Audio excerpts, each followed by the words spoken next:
Put your heart and soul into emotional action. Sharon Horne-Ellstrom here, day 1473 of What Shifted Now, documenting my journey as I transitioned originally from the brick and mortar corporate world of business to the online world of business. And then when COVID hit, boom, decided I was going to continue to practice business and do businesses in the offline world as well as the online world. And I share the good, the bad, the ugly, what's working, what's not working, share what I'm talking about, what I'm doing online in my different groups and different activities, as well as offline. Whatever you have questions about, just hit me up and I will talk about that in this segment.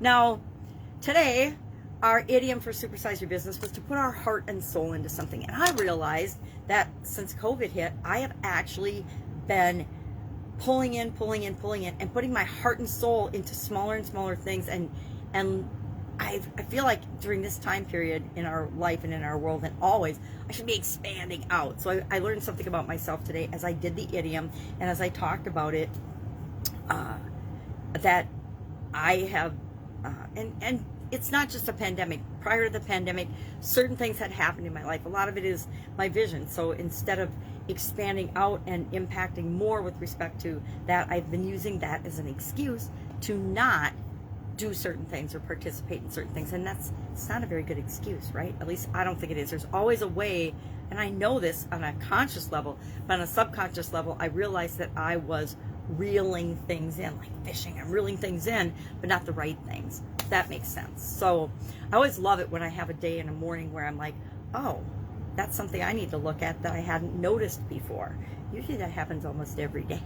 So put your heart and soul into things. We talked about for Supersize Your Business, how do you go ahead and put your heart and soul into the business that you're creating? Whether it's an online or an offline business, we have to put our passion, our desire, what we want to create in the world into that business originally, until the culture of that business, the decision-making of that business, the employees, the customers, and everyone else, the brand identity of that business congeals, and we don't need to be feeding that all the time, if that makes sense. So I asked, what is the heart and soul that you're creating in the business that you're supersizing right now? Because I want to know, what do you consider the heart and soul of your business? That's why I asked that question. That's why I ask questions from other business owners on that particular share every day.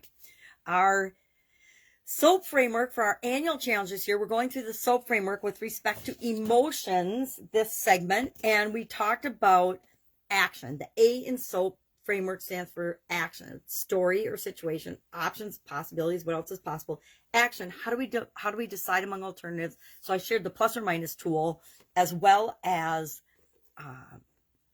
I used it and analyzed them, the 3 out of the 10 things I brainstormed, and I did actually 20. What of those 3, how do I compare those? What am I going to start with? What am I going to do next? And I actually shared the actions I'm going to take and asked other people to say, okay, apply the plus or minus tool to the different alternatives you want to choose between, pick one, and then share what action you're going to take today, not tomorrow, not next week, not, beginning of March, whatever. No, today, what am I going to do right now with respect to the emotion that I've selected to make a change in that, to impact that now? And I think that's a good one. And then tomorrow I'm going to share a way to lock in feeling automatically more emotions that you want to feel, and lock in making it really, really difficult, if not impossible, to feel the emotions you don't want to feel, unless it's something that you need to feel. Like if I break my leg, I need to feel pain. I can eliminate almost all other pain in my life, but if I break my leg, I need to feel pain so I don't walk on that leg, so I do something about the situation. Fear. I need to eliminate fear of stretching my comfort zone and things that aren't going to kill me, but I still need to be afraid if somebody comes at me with a knife, right? So all of the emotions, the whole spectrum of emotions, are important that we have access to them.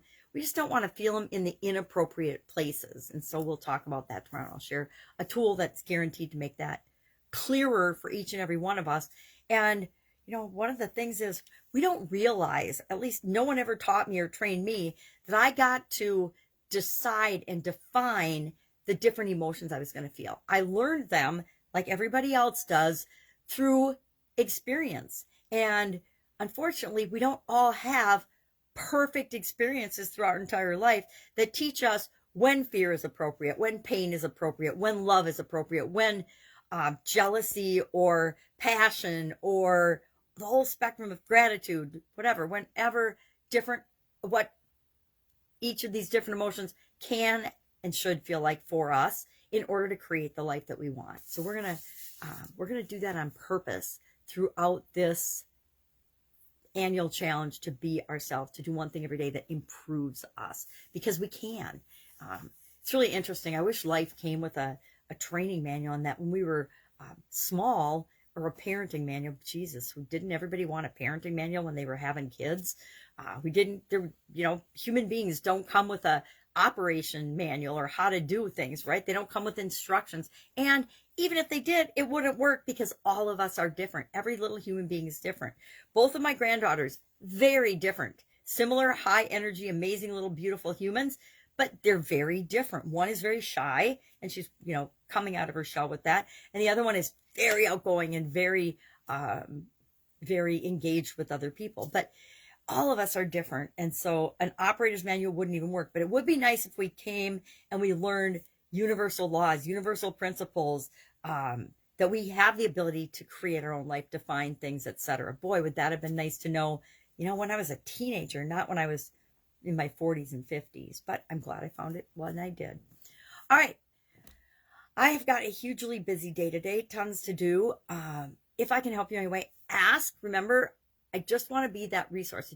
If you're stuck on something, either technical, online, or offline business world, you've got a question, you've Googled it, I think we should all be self-starters. We should all try to find our own answers.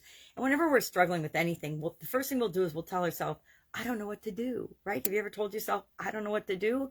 I think probably every day, well, I don't know what to do. And if we do that, or if we say, I don't know what I want, then number one, we're lying to ourselves, because we always know what to do and we always know what we want. We just don't necessarily give ourselves permission to want it or have it or know what to do, but we always know. That's why when I say ask, please ask, I mean it, because sometimes we just are our own biggest roadblock and our own biggest obstacle, and we just need somebody to bounce off. Hey, this is where I am. This is what I'm thinking. This is why I feel stuck. And then if you just have a conversation with somebody like me for like a minute, sometimes only one question, and boom, the block clears and you can move forward and take action and get what you want and get unstuck and know that you knew all along what to do. So if you have a question, that's why I say, as long as I have time in my schedule and as long as I can make time, I will offer that up to people, because I know how hard it was when I was getting started in my different businesses and not having anybody to call or a resource. It was frustrating, and it doesn't have to be. And so I would spend like 2 weeks trying to figure something out that if I had just asked someone, and I'm talking days before the internet. Nowadays, you can just type into Google or ask Google on your phone, Google, hey, and at least get a path of ideas on how to solve any problem you can possibly imagine. All right. Have an awesome day. I will, of course, be with you tomorrow.